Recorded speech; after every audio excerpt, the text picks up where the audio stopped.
Good morning. Who determines whose words are divinely inspired and whose words are not?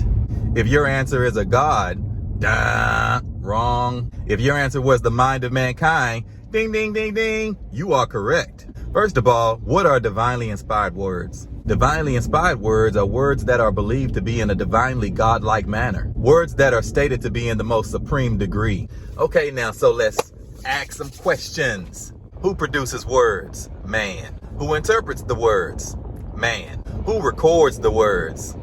Man. And last but not least, who publishes the words? You guessed it, man again. So humans produce, interpret, record, and publish the words. So as you can see, we're in charge of the whole production, right? You pretty much can call us the executive producers of everything that comes out of our minds, right? Oh yeah, and you can't forget that you also have that thing that, free will. And in case you don't know what free will means, free will is nothing more than mental choice, aka assent of mind. But remember, your ideas alone don't have any physical impact on the real world. Those ideas must be transformed into action. So now that we've touched on our foundational grammar lesson, let's get back to the topic.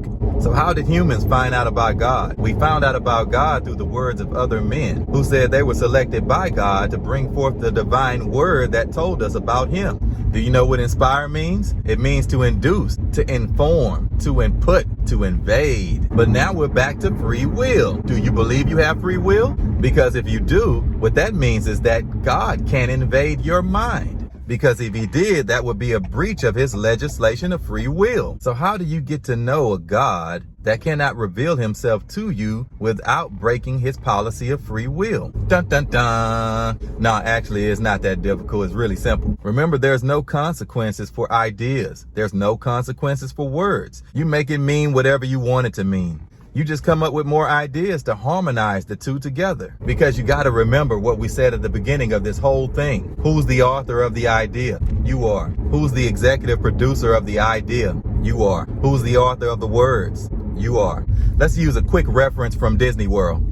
When Moses was speaking to God at the burning bush, and he was being instructed on what to tell the Israelites, when he went back to tell them that he was instructed by their God to free them from bondage, Moses asked God, "Who should I tell them sent me?" And God said unto Moses, "I am that I am. So tell them I am sent you." So when Moses went back to free the Israelites, and they asked him, "Who is this God that sent you to free us?" Moses said, "I am." So who is God?